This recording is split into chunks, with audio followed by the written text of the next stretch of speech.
Hello, my friends. Welcome back to the Morning Mindset. I hope you are ready to get your mind aligned with the truth of God today. We are looking at Proverbs chapter 24 today, finishing up the chapter with verses 30 through 34. And I want to say a special thank you to all of those who are listening in the southern regions of Africa. I can see there on my stats, there's a map that shows where people live. I'm seeing people in South Africa listen, people in Mozambique, people in Botswana, Namibia. I don't think I've ever pronounced the name of that country before, but I'm thankful you're listening.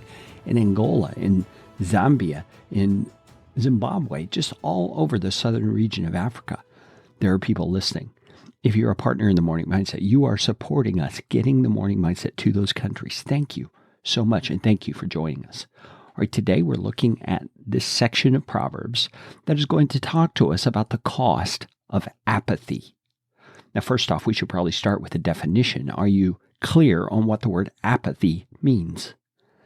Apathy really is a word that describes an attitude, and it's an attitude of not caring about certain things. It's the same root of the word apathetic. We use that word. We say someone is apathetic. Well, they just don't care about the circumstances you're describing. And that's really at the heart of what Solomon is talking about in Proverbs 24, 30 through 34. I'm going to read it to you. It's a little short story of Solomon recounting an experience that he had. He says, I passed by the field of a sluggard, by the vineyard of a man lacking sense. Now let's stop and make sure we understand what he's saying.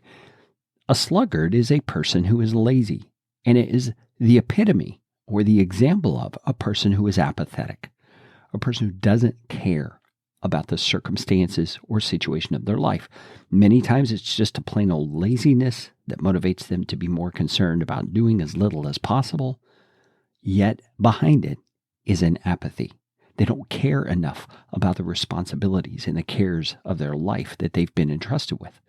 And so Solomon says, I passed by the field of a sluggard, by the vineyard of a man lacking sense. So there's two situations, a field, like growing crops, and then a vineyard, where he should be growing vines. It says, and behold, it was all overgrown with thorns. The ground was covered with nettles, and its stone wall was broken down. Now, we all know exactly what he's talking about. If you don't spend time in your garden pulling weeds, the weeds are going to grow up. And in this case, it was thorns. One of the hardest weeds to get rid of because it's going to poke you every time you try to pull it out. He says in verse 32, then I saw and considered it. I looked and received instruction. So he's learning something by viewing this scene of what has happened to the lazy man's, the apathetic man's field and vineyard. Here's what he learned. A little sleep, a little slumber, a little folding of the hands to rest, and poverty will come upon you like a robber, and want like an armed man. Friends, there are so many lessons we can learn here. This field and this vineyard should have been sources of wealth for the man in question. It should have been the means by which he cared for himself and he produced good crops for his family. It should have been the means by which he could be in a great situation and could take control, so to speak, of some of the areas of his life and move his life forward. Yet, because he deemed rest and sleep and slumber of more importance, he didn't take advantage of those things in a proper way.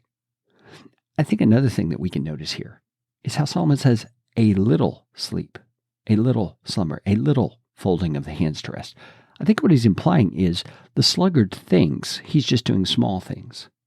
The lazy or apathetic person thinks, this little bit's not going to harm. I'm going to sleep in a little longer.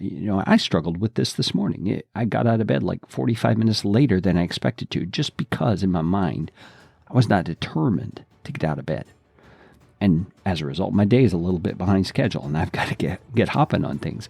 But friends, do you see the point? If we do such things over and over and over, there's a great cost. It could be the cost in the difference between a blessed life and a not blessed life, simply because we have allowed apathy to take over.